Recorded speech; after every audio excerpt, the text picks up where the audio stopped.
अच्छा, type of corrosion, ये हमने ऑलरेडी पिछले वाले स्लाइड में कुछ ओवरव्यू दी है, यहाँ पर मैं आपको डिस्कस करने वाला हूँ फिर से।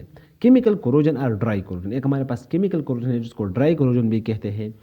In chemical corrosion, there is direct combination of metallic and non-metallic element to yield a chemical compound through a process such as oxidation. A good example is the discoloration of silver by sulfur, where sulfur sulfide forms by chemical corrosion. This process also refers as dry corrosion because it occurs in the absence of electrolyte. Another example is the oxidation of silver copper alloy particle to prepare dental amalgam. देखो यहाँ पर क्या है, dry है। Dry किस लिए हम कहते हैं कि हमारे पास इलेक्ट्रोलाइट ही नहीं है। हमने देखा गोल्ड रिस्टोरेशन है और एमलगम रिस्टोरेशन है, वहाँ पर इलेक्ट्रोलाइट वो कंडक्ट कर रहा था, तो इसलिए कोरोजन हो रहा था। यहाँ पर अगर इंडिविजुअल एमलगम में कोरोजन हो रही है ड्यू टू ऑक्सीडेशन और due to any other reaction is called dry corrosion. तो यहाँ पर रिलेटिव नहीं है, यहाँ पर सिंगल एजेंट हमारे पास, अगर मेरे माउथ में सिंगल एमलगम फिलिंग है तो वहाँ पर तो इलेक्ट्रोलाइटिक कोरोजन नहीं होगा, लेकिन वहाँ पर ड्राई कोरोजन के चांसेस है ड्यू टू ऑक्सीडेशन। तो यही बात यहाँ पर हो रही है। सिल्वर कापर का भी इन्होंने डिस्कस किया है, और इसके अलावा हमारे पास यहाँ पर एब्सेंस ऑफ इलेक्ट्रोलाइट्स है, तो वही बातें हैं। अच्छा, सिल्वर सल्फाइड, देखो यहाँ पर सिल्वर सल्फाइड की बात भी हुई है, लेकिन it is not in the form of deposit, it is in the form of penetrating agent और कोरेसिव एजेंट। अच्छा, इलेक्ट्रोकेमिकल कोरोजन और वेट कोरोजन, वेट का नाम आया है तो इलेक्ट्रोलाइट ही होगा, इसको इलेक्ट्रोकेमिकल भी कहते हैं, क्योंकि हमारे पास एक इलेक्ट्रोकेमिकल सेल डेवलप होगा। इलेक्ट्रोकेमिकल सेल डेवलपमेंट के लिए हमारे पास एक एनोड होना चाहिए, एक कैथोड होना चाहिए, और दरमियान में इलेक्ट्रोलाइटिक आप एक व्हीकल के लिए कैरियर भी हमें चाहिए। It require presence of water और some other fluid electrolytes. Electrochemical cell such a cell is composed of three essential components: anode, cathode and electrolyte. Reaction oxidation कहाँ पर होगा, एनोड पर होगा। यहाँ पर कोरोजन होगा और ऑक्सीडेशन भी होगा। In this example, anode can be dental amalgam restoration, gold restoration can be cathode and saliva act as electrode। यही पॉइंट मैं ढूंढ रहा था, ये अक्सर MCQ में पूछ जाता है कि हमारे पास एक गोल्ड रिस्टोरेशन है, एक एमलगम रिस्टोरेशन है, इलेक्ट्रोलाइटिक कोरोजन हो रही है, कोरोजन किस चीज़ में ज़्यादा होगा? सिंपल है, जो एनोड है वहाँ पर कोरोजन होगा। एनोड कहाँ है, कौन सा है? एनोड हमारे पास क्या है, डेंटल एमलगम है, तो डेंटल एमलगम में हमारे पास क्या होगा, कोरोजन होगा। तो इस तरह सिनेरियो बनाई जा सकती है, आपने इस बात को याद रखना है। देखो ये हमारे पास क्या है, एल्यूमिनियम एलॉय क्राउन है। अब इसको एमलगम का पिक्चर नहीं था, सॉरी फॉर दिस, ये एक गोल्ड एलॉय है, इसको आप एमलगम कंसिडर कर ले। तो जब कोरोजन होगा तो ये जो टीथ है ज़्यादा इफेक्ट होगा, इसमें ज़्यादा पेन होगा, गैल्वेनिक शॉक के चांसेस भी होंगे, और यहाँ पर इतना कोरोजन नहीं होगा। ये एनोड होगा, सॉरी ये कैथोड होगा, ये एनोड होगा, ये ओरल फ्लूइड क्या है, इलेक्ट्रोलाइट है। किस चीज़ के लिए, इस कंडक्शन के लिए, इलेक्ट्रोकेमिकल सेल को डेवलप करने के लिए। अच्छा, गैल्वेनिक कोरोजन क्या है, डिसिमिलर मेटल्स। जब हमारे पास एक गैल्वेनिक कोरोजन के मुख्तलिफ काजेज़ है, एक हमारे पास डिसिमिलर मेटल्स है, ये हमने पहले भी बताया। An important type of electrochemical corrosion occur when combination of dissimilar atom metals are in physical content. देखो ये गैल्वेनिक क्या है, गैल्वेनिक सेल भी एक इलेक्ट्रोकेमिकल सेल ही नहीं है ना, तो ये भी आप कह लें कि इलेक्ट्रोकेमिकल और ड्राई कोरोजन के फर्दर टाइप कह लें, कैटेगरी आप भी कह सकते हैं। गैल्वेनिक एक इलेक्ट्रोकेमिकल सेल ही है। For example, amalgam restoration is placed on a occlusal surface of a lower tooth directly opposing a gold inlay in an upper teeth. Because both restorations are wet with saliva and electrical circuit exist with the difference in potential between dissimilar restoration.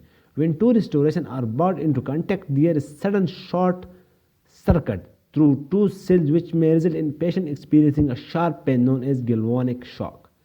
देखो galvanic shock क्या है, वही हमारे पास electrochemical cell develop हो रहा है। जब ये कंडक्शन होगी, सरफेस डिस्कलरेशन तो होगी, लेकिन जो सरफेस डिस्कलरेशन होगी उसके अलावा जो मेटल्स में चेंज आएंगे। मेरे पास फॉर एग्जांपल एक एमलगम है, एमलगम फिलिंग तो ऑलमोस्ट जस्ट हम स्मॉल बैरियर लगा लेते हैं जिंक ऑक्साइड का और जिंक फास्फेट का, उसके नीचे हमारे पास पल्प होता है। अगर ये इलेक्ट्रोकेमिकल सेल डेवलप हो रहा है तो एमलगम में जब ऑक्सीडेशन होगा तो वो पेन ट्रांसफ़र करेगा टू डाउन पल्प, जो एक in the form of shock feel होगा, in the form of severe pain होगा, फील होगा। वो क्या होगा, उसको हम क्या कहते हैं, गैल्वेनिक शॉक। ये एक पेन है due to dissimilar metals, due to development of electrochemical cell when two opposite or dissimilar metals are placed in mouth opposite to each other. अच्छा, गिल्वानिक करो। अच्छा, एक हमारे पास है हेट्रोजीनियस सरफेस कंपोजिशन। गिल्वानिक किस चीज़ के है? डिसिमिलर मेटल्स है। हेट्रोजीनियस सरफेस कंपोजिशन, अगर हमारे पास दो कंपोजिशन ही डिफरेंट है, एक जगह पर आप कह ले कंपोजिशन में एक पार्टिकुलर कंपोनेंट ज़्यादा है, वो कंपोनेंट दूसरे कंपोजिशन में कम है, तो इससे भी हमारे पास सेल्फ डेवलप हो सकता है। गिल्वानिक आप कह ले या वेट कह ले, जो वेट कोरोजन है वो डेवलप हो सकता है। तो हेट्रोजीनियस सरफेस कंपोजिशन की वजह से भी हमारे पास due to heterogeneous surface pain create हो सकता है। वही बात है।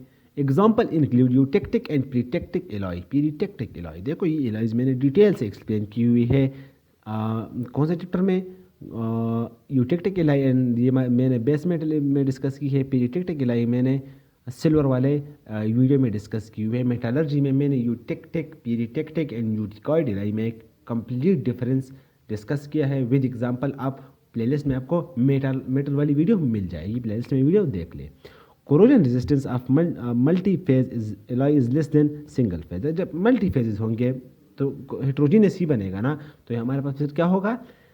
हेट्रोजीनियस सरफेस कंपोजिशन की वजह से एक विट कोरोजन हो सकता है। अच्छा, थर्ड कैटेगरी जो हमारे पास है, पहली कैटेगरी क्या थी आप बता रहे? ड्राई कोरोजन था, विट कोरोजन है second, and the third one is stress corrosion. तो एक इसको देख लो।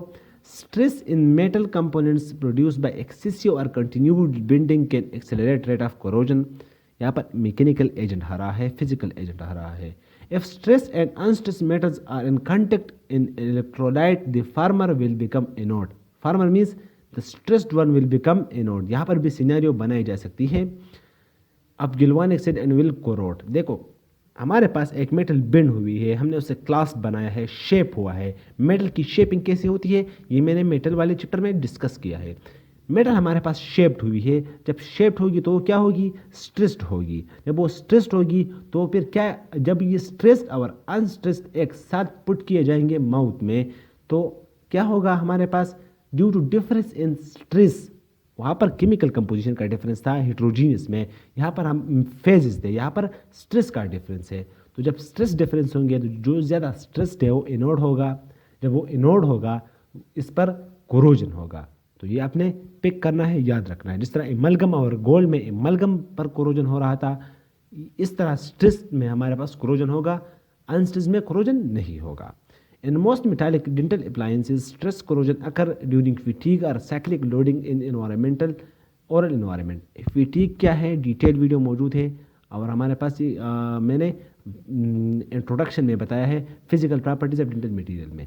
Electrochemical cell consisting of more deform metal region, anodic saliva and unreformed or less deformed metals region are created and deformed region will experience corrosion attack। वही है, आप कह ले जो ज़्यादा वर्क किया होगा उसको और भी आप कह ले जलील किया जाएगा। तो ये क्या है? स्ट्रेस कोरोजन है।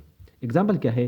Clinical fracture of removable partial denture framework. Removable partial frame denture work में ऐसे पार्ट्स होते हैं जो कि ज़्यादा स्ट्रेस होते हैं as compare to other parts, तो क्या होंगे? वो इनोड होंगे और वहाँ पर कोरोजन हो सकता है। देखो डेंचर फ्रेमवर्क क्या है? एक बहुत ही कम्प्लेक्स डायग्राम है उसका, वो बहुत ही कम्प्लेक्स है, उसके मतलब पार्ट्स है हमारे पास, उसमें रिटेनर है, कनेक्टर है, रिस्ट है, तो डिफरेंट क्लास से, तो डिफरेंट पार्ट्स डिफरेंट स्ट्रेस से होते हुए बने होते हैं।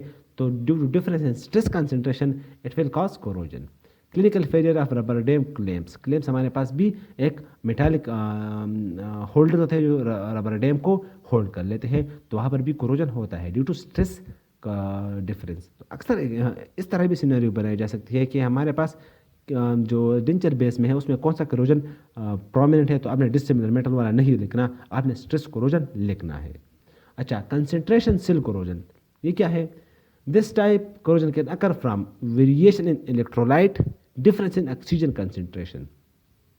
यहाँ पर फिर फेजेस नहीं बने, आपने हेट्रोजीनियस को इससे कंफ्यूज नहीं करना। हेट्रोजीनियस में डिफरेंट फेजेस थे, यहाँ पर डिफरेंस इन इलेक्ट्रोलाइट है and difference in oxygen concentration है। कंसंट्रेशन डिफरेंस किस चीज़ का? इलेक्ट्रोलाइट का और ऑक्सीजन का। तो देखें क्या है। Accumulation of food debris in interproximal area between the teeth.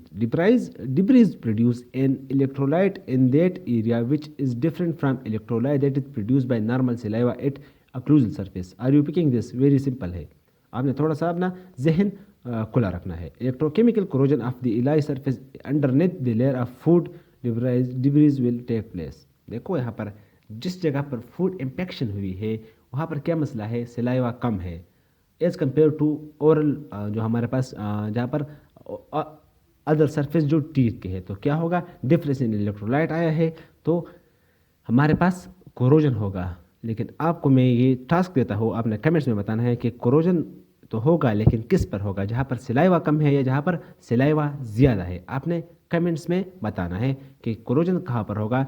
Difference in saliva concentration है, इंटरप्रॉक्सिमल में कम है, नॉर्मल जो ओरल कैविटी है उसमें ज़्यादा है। कोरोजन कहाँ पर होगा, इंटरप्रॉक्सिमल में होगा या नॉर्मल टिश्यूज़ में होगा, नॉर्मल सिलाइवरी कंसंट्रेशन में होगा। एक बेसिक क्वेश्चन है, नॉर्मल सेंस की, जनरल सेंस की बात है, आपने कमेंट्स में ज़रूर बताना है। Difference in oxygen concentration. Irregularities such as pits on restoration provide important example of this phenomenon. इसको पिक कर लो। पिट्स हमारे पास कौन सा कंसंट्रेशन कोरोजन शो करेगा, पिट्स हमारे पास डिफरेंस इन ऑक्सीजन कंसंट्रेशन वाला कोरोजन शो करेगा, ना कि स्ट्रेस और अदर एनी अदर टाइप। आपने कंफ्यूज नहीं करना। Pits in rough surface can lead to the setting of small corrosion cell in which the material at the bottom of the pit act as a anode and that at the surface act as a cathode. Metal atom at the base of the pit ionize and go into solution causing pit to deepen. Very important concept. हमारे पास पिट है, जो deep part है वहाँ पर anode develop होगा। क्यों? कि वहाँ पर ऑक्सीजन कम होगा। जो हमारे पास सुपरफिशियल पार्ट है वहाँ पर ऑक्सीजन ज़्यादा होगा, वहाँ कैथोड डेवलप होगा और हमारे पास क्या होगा, एक जो है कंसंट्रेशन सेल कोरोजन डेवलप होगा। अच्छा, सर्विस कोरोजन ये इतना इंपॉर्टेंट नहीं है, लेकिन आप फिर भी इस एग्जाम से नहीं आ सकते, लेकिन ये टर्म आप याद कर ले। It is the type of concentration cell corrosion. किस टाइप, ये बात इंपॉर्टेंट लगो, जो हमारे पास सर्विस कोरोजन है वो किस चीज़ की कोरोजन है, हमारे पास आप कह ले जो कंसंट्रेशन सेल की कोरोजन है, इसको करवाइस भी कह सकते हैं, सर्वाइस भी कह सकते हैं, आपकी मर्जी है। एब्रीवेशन को आपने इतना सीरियस नहीं लेना। In which attack occur at the curvaceous और सर्वेसिस भी आप कह सकते हैं। In the dental prosthesis or at the margin between restoration and teeth. The cause is the same as change in electrolytic and oxygen concentration. In order to reduce corrosion by this mechanism, metal and alloy should be polished to remove surface irregularities. जो हमारे पास curvaceous है उसमें क्या होगा, development of differentiation concentration होगा, तो हमारे पास क्या होगा, कंसंट्रेशन सेल कोरोजन होगा और जो कर्वेसिस है उसमें कॉम्प्लिकेशंस होंगे। अच्छा, कंसिक्वेंसेस ऑफ कोरोजन। अगर एक दफ़ा कोरोजन हुआ, ख्वाह वो किसी टाइप से हो, अगर वो कंसंट्रेशन है, स्ट्रेस है, ड्राई है, वेट है, तो एक बात याद रख ले कि वेट और ड्राई कोरोजन का जो एक्सटेंट है या सीवियरिटी है वो मुख्तलिफ है। कंसिक्वेंसेस में भी सेम हो लेकिन सीवियरिटी क्या है, मुख्तलिफ है। ड्राई में कम है और जो वेट है उसमें सीवियरिटी ज़्यादा होगी। मैनिफेस्टेशन ऑलमोस्ट सेम होंगे लेकिन सीवियरिटी हमारे पास डिफरेंट होगी। Pain due to flow of galvanic current, हमने गिलवानिक शॉक में बताया। अच्छा, दूसरा जो हमारे पास है वो है metallic taste due to release of ions. Ions leaching हो रही है। व्हाट इज लीचिंग, अलग वीडियो मौजूद है, प्लेलिस्ट में जाके देख लें। अच्छा, deterioration in appearance and mechanical properties. Obvious है, हमारे पास मैंने कहा कि कोरोजन में हमारे पास सरफेस डिस्कलरेशन भी हो सकते हैं, तो वही बात है। Increase body burden of metallic ions such as mercury and nickel. हमने जो मेटालिक टेस्ट हो जाएगा, कुछ आयंस हम सॉल्व भी कर सकते हैं। तो सिस्टेमिक जो है हमारे पास जो भी मेटालिक रिस्टोरेशन हमने फिट की है वो जीआई ट्रैक्ट में जाकर ब्लड में भी हमारे पास सिस्टेमिक कॉम्प्लिकेशंस भी काज कर सकता है। So that's all. Thank you so much for watching this video. कोई भी कन्फ्यूजन हो, कोई भी सजेशन हो, अप्रिसिएशन हो, कमेंट्स में ज़रूर दिया करें। एंड अगर आपको लग रहा है कि मैंने कुछ मिस किया है तो आप ज़रूर कमेंट्स में बताएं। मैंने अगेन कह रहा हूँ, जो भी क्वेश्चन है कमेंट्स में लिख कर करें, मैं उसको पिक करूँगा। सारे कमेंट्स, जितने भी कमेंट्स हुए उसके सारे जो क्वेरीज है वो मैंने नोट किए हैं, उस पर एक अलग सीरीज़ आ रहा है। सारे क्वेरीज में क्लियर करूँगा इन the form of Q&A session. So thank you so much for watching.